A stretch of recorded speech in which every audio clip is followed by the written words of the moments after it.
بہت ہی شہرت پائی اپنے کام کے حوالے سے، اپنی انٹرپرینورشپ کے حوالے سے، اپنے پالیٹکس میں انٹرسٹ اور پارٹیسپیشن کے حوالے سے، اور اپنی جرت کے حوالے سے۔ لوور دیر سے تعلق، بہت ہی مذہبی گھرانے سے وابستگی، اور بہت ہی امیزنگ ان کی جرنی ہے۔ بہت سارے ایوارڈز، بہت سارے فیلوشپس اپنے نام کر چکی ہیں، ایک نان پروفٹ کو بڑی خوبی سے چلاتی ہیں۔ اس کے علاوہ خواتین کی بہبود کے لیے، خواتین کی امپاورمنٹ کے لیے ہر وقت سوچتی رہتی ہیں، اور اس کے حوالے سے بھی کئی انیشیٹوز لے چکی ہیں۔ آج کی ڈیوٹی کوئین شاد بیگم۔ السلام علیکم شاد، کیسی ہیں آپ؟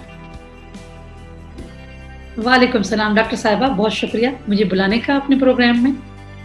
اچھا یہ بتائیے کہ ایک تو آپ کا تعارف ہے جس سے آپ کو پوری دنیا جانتی ہے، اور کئی فورمز پہ آپ کا تعارف مختلف حوالوں سے کرایا جاتا ہے، لیکن اب شاد بیگم اتنی مشہور، پوری دنیا میں جانی مانی شخصیت، entrepreneurship, activism, public policy advocacy, اور سب سے بڑھ کر یہ کہ اپنی جرت اور سچائی کے حوالے سے ایک نام بنایا ہے۔ تو شاد بیگم، آپ اپنے آپ کو چند لفظوں میں کس طرح متعارف کرانا چاہیں گے؟ تھینک یو ڈاکٹر صاحبہ، آپ کا اتنا ایسا تعارف کرانے کا کہ میں نہیں سمجھتی کہ میں اب بھی اپنے آپ کو اتنا لائق سمجھتی ہوں۔ میں سمجھتی ہوں اب مجھے ابھی بھی بہت کچھ کرنا ہے، زندگی میں ابھی بھی بہت کچھ باقی ہے۔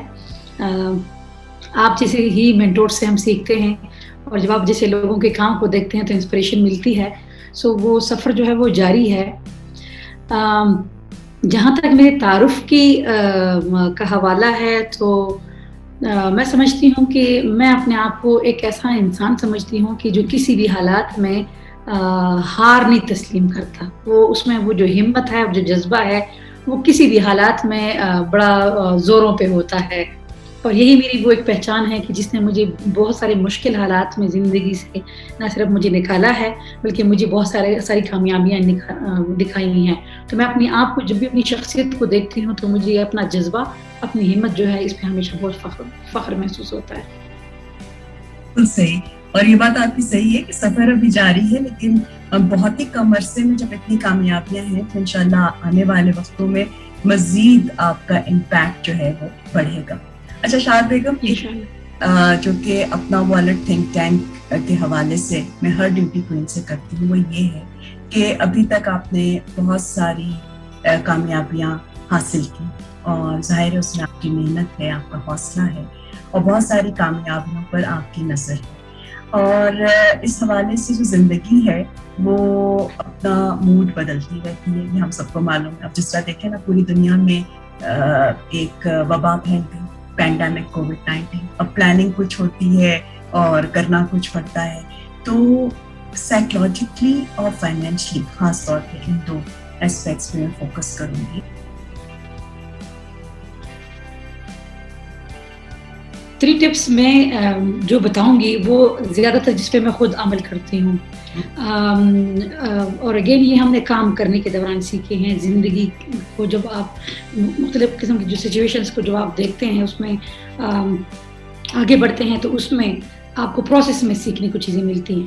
تو جو میں بتاؤں گی میں نے پروسیس میں سیکھی ہیں۔ سب سے پہلے تو یہ ہے کہ میں سمجھتی ہوں کہ مرد ہو، عورت ہو، جوان ہو، جس بھی عمر کا بندہ ہو، میں نہیں سمجھتی کہ کسی بھی انسان کو جو سیکھنے کا عمل ہے وہ یہ کبھی کہہ سکتا ہے کہ اس کے سیکھنے کا عمل پورا ہو گیا اور اس نے ابھی کچھ نہیں سیکھا ہے، نہیں سیکھنا ہے۔ اسپیشلی کووڈ نے ہمیں یہ ابھی بہت سکھایا ہے کہ ہمیں کس طرح سے ہر طرح کے مشکل حالات کے لیے تیار ہونا چاہیے۔ تو میں سمجھتی ہوں آپ عمر کے کسی بھی حصے میں ہوں، آپ کوئی بھی علم، کوئی بھی ہنر سیکھنے سے کترائیں مت، بلکہ آپ اپنے آپ کو چیلنج کریں اور نئی چیزیں سیکھنے کی کوشش کریں۔ دوسرا میرا جو ٹپ ہے وہ اسی کے ساتھ اٹیچ ہے کہ ہم کوئی بھی چیز ہم جب سیکھتے ہیں تو آپ کا جو کمفرٹ زون ہوتا ہے اس کو آپ ہمیشہ توڑنے کی کوشش کریں، کیونکہ ہر انسان اپنے لیے روز اور ہر لمحے ایک کمفرٹ زون بناتا ہے اور تھوڑا سا اطمینان اور آرام چاہتا ہے کہ بس یہ کہہ دے اپنے آپ کو کہ سب ٹھیک ہے، سب ٹھیک ہے، اچھا ہے، بہت اچھی بات ہے، پازیٹیو رہنا چاہیے، لیکن اپنا کمفرٹ زون جو ہے اس میں اتنا آپ آرام سے نہ رہیں کہ آپ کو اپنے ارد گرد کے جو چیلنجز ہیں، جو مشکلات ہیں، اس سے نبرد آزما ہونے کے لیے آپ کی وہ جو صلاحیت ہے، وہ جو آپ میں ایک جذبہ ہے، آپ کی کمپٹیٹیونیس ہے، وہ کم ہو جائے. تو نئی چیزیں سیکھیں، اپنا کمفرٹ زون جو ہے وہ اس کو توڑنے کی، بار بار چیلنج کرنے کی کوشش کریں. اور جو تیسری چیز ہے وہ یہ ہے کہ اپنے ارد گرد جتنے لوگ ہیں، چاہے وہ آپ کی فیملی ہیں، چاہے وہ آپ کے کولیگ ہیں، چاہے آپ کے دوست ہیں، ان کے ساتھ اپنی جڑت جو ہے وہ مضبوط رکھیں، کیونکہ یہی وہ لوگ ہوتے ہیں کہ جو ہمیں ایک اسٹرینتھ کا احساس دیتے ہیں، اور مشکل کی حالت میں بھی ہم سے ان سے بہت کچھ سیکھتے ہیں، اور خوشیوں کی حالت میں بھی ان سے بہت کچھ سیکھتے ہیں. تو دوسروں سے جو سیکھنا ہے اس کے لیے ناٹ نیسیسرلی کہ ہم کوئی بڑی بڑی فارمل ٹریننگز میں جائیں، ہم کوئی فارمل انسٹیٹیوشنز میں جائیں. سیکھنے کا عمل جو ہے وہ اپنی ڈیلی روٹین میں ارد گرد کے بہت سارے ہمارے جو حالات ہوتے ہیں اس سے آپ ہر وقت سیکھ سکتے ہیں، لیکن آپ اپنے آبزرویشن تیز رکھیں، مشاہدہ جو ہے اس کو تیز رکھیں. زبردست زبردست. اچھا شاد، آپ کے حصے میں بہت محنت اور بہت قیمت بھی میں کہوں گی، چونکہ آپ نے بہت مشکل حالات بھی دیکھے ہیں، سہے ہیں. بہت سارے ایوارڈز ہیں جو کئی لوگوں کا خواب ہوتے ہیں، بہت ساری فیلوشپس ہیں جو بہت پریسٹیجیس ہیں. پھر آپ نے نہ صرف کلچرل نارمس جو عورت کیا کسی بھی انسان کے لیے صحت مند نہیں ہے، میں اس طرح کہوں گی، وہ چیلنج کیا لوکل سیٹنگز میں، تب جا کر ایک مسافت طے کی کہ آپ کو ٹیٹ کا فورم ملا اور آپ ٹیٹ اسپیکر، پھر بڑی آڈینس کے سامنے بڑے فورم پہ آپ نے اپنی کہانی بیان کی اور انسپریشن کو لوگوں نے حقیقت میں دیکھا. اب یہ جو عورت ہے یہ تو بہت سارے لوگوں کو ڈرا دیتی نا، اور ایسا بھی ہے نا ہمارے معاشرے میں، صرف ہمارے معاشرے سے پاکستان نہیں بلکہ پوری دنیا ہی پیٹریارکل ہے، تو آپ کو بھی پتا ہے. تو یہ جو امپاورمنٹ ہے، کیا یہ بہت کوئی خوفناک تصور ہے، کوئی بہت خوفناک سی پروڈکٹ ہے جس سے اچھی لڑکیوں اور عورتوں کو دور رہنا چاہیے؟ شاد بیگم، آپ کا اپنا کیا تصور ہے ویمن امپاورمنٹ؟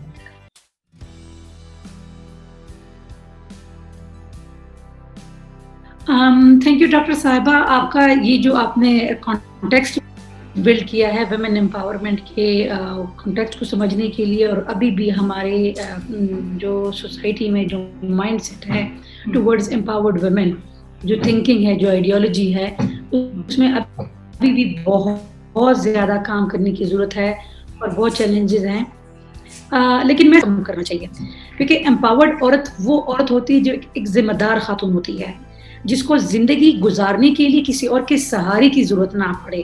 یہ ایسی عورت ہے، امپاورڈ عورت کے جو نہ صرف اپنے پاؤں پہ کھڑی ہے، بلکہ اس کے ارد گرد کے جو لوگ ہیں وہ بھی اس کے امپاورڈ ہونے سے اس کو فائدہ ملتا ہے، خوشی ملتی ہے، ایک ان کو بھی ایک مضبوط ہونے کا احساس ملتا ہے. کیونکہ کمزور انسان جو بھی ہوگا، چاہے مرد ہوگا چاہے وہ عورت ہوگا، تو ہم نے دیکھا ہے کہ وہ نہ صرف ان کی زندگیوں پہ، ان کے جسمانی اور نفسیاتی صحت پہ اثر انداز ہوگا، بلکہ ان کے ارد گرد کے لوگوں پہ بھی اس کمزوری کا اثر ہوگا.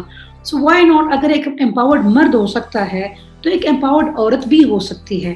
اور ہمیں آپ جیسی اور ایسی بہت ساری امپاورڈ عورتوں پہ فخر ہے ہمیں، کہ یہ مثال ہے جس سے لوگ سیکھیں اور وہ خواہش ظاہر کریں کہ وہ آپ جیسے اور ان امپاورڈ عورتوں جیسے بنیں. اب میرا جو امپاورڈ عورت کا ہے اس کا میرا ڈیفینیشن کیا ہے، میں کیسے سمجھتی ہوں ایک امپاورڈ عورت کیا ہے. اگین ایک امپاورڈ عورت وہ ہے کہ وہ بھی سب کی طرح اپنی جو اس کا جو معاشی وہ ہے بنیاد ہے وہ مضبوط ہو، وہ اپنے فیصلے خود کر سکتی ہو، جو چیز اس کی زندگی کو متاثر کرتی ہے، جو بات، جو رویہ، کوئی عمل جو اس کی زندگی پہ ایسا اثر کرے کہ جو اس کی نفسیاتی، جسمانی نشو و نما پہ، ذہنی نشو و نما پہ اثر کرے، وہ اس کے لیے آواز اٹھائے، اس کو وہ کہیں کہ نہیں، آپ یہ میرے ساتھ نہیں کر سکتے، کیونکہ میں بھی ایک برابر کی انسان ہوں. اللہ تعالیٰ نے مجھے اسی چیز میں کسی سے کم نہیں رکھا ہے تو وہ کسی کو یہ حق نہ دے کہ وہ اس کے ساتھ کوئی زیادتی کرے اور وہ اس پہ چپ ہو، بلکہ وہ اس کے لیے بولے اور بڑے اعتماد سے بولے، دلیل سے بولے. تو وہ میرے لیے ایک امپاورڈ عورت کا جو ہے وہ ایک تصور ہے میرا. اور میں جب بھی دیکھتی ہوں، اپنی ماں کو میں دیکھتی ہوں، میں اپنی دادی کو دیکھتی ہوں، اپنے بہت سارے آپ جیسی خواتین کو دیکھتی ہوں، تو یہ میرے لیے رول ماڈل ہے کہ جو میں نے ابھی بات کی ہے یہ وہ خواتین ہیں کہ یہ زندگی میں انہی مراحل پہ اپنے آپ کو مضبوط بنانے کے لیے ہر وقت ایک جدوجہد کرتی ہیں، اسٹرگل کرتی ہیں. اور یہ اسٹرگل جو ہوتی ہے اس میں بہت زیادہ سیلف ہیلپ پہ ہوتا ہے. بہت ساری عورتوں کی جس طرح آپ کی سٹوری ہمارے سامنے ہے، یہ سیلف ہیلپ پہ ہوتی ہے اور یہ سیلف میڈ ویمن ہوتی ہیں. سو ہمارے معاشرے میں اب اس رویے کو بدلنا چاہیے اور ایکسیپٹنس آنی چاہیے اور فخر ہونا چاہیے امپاورڈ عورتوں پہ. کافی مشکل سوال ہے کیونکہ ہم عورتوں کے مسائل اتنے ہیں کہ ہمیں جب بھی موقع ملتا ہے کہ کوئی ریکمنڈیشن ہو تو ہماری خواہش ہوتی ہے کہ ہم اپنے کام سے جو سیکھا ہے اس کی بنیاد پہ بڑی ٹھوس ایک ریکمنڈیشن ہم دیں اور خواہش ہوتی ہے کہ جٹ فٹ اس پہ کوئی کام کر دے. حالانکہ آپ نے صحیح بات کی ہے کہ خواتین کی ترقی جو ہے وہ آنن فانن جو ہے بہت ساری سوسائٹیز میں آج بھی ممکن نہیں ہو پا رہی ہے. اس کے مختلف وجوہات ہیں. لیکن یہاں پہ میں بیفور ریکمنڈیشن سے پہلے میں ایک بات کروں گی لوگوں سے کہ دیکھیں اچھے کام کرنے میں ہمیں ہمیشہ وقت نہیں لینا چاہیے بہت زیادہ، کیونکہ ہم بھی جب بھی کسی اچھی تبدیلی کی بات کرتے ہیں تو ہم ہمیشہ کہتے ہیں کہ اس میں ٹائم لگے گا. تو میں سمجھتی ہوں کہ اس وقت تو اس کو ہیومن اویکننگ ایرا کہتے ہیں لوگ. جو علم جو ہے وہ اتنا بڑھ رہا ہے، لوگ انسان جو ہے وہ دوسرے سیاروں پہ جا کے زندگی کے آثار ڈھونڈ رہے ہیں، آسانیاں پیدا کر رہے ہیں.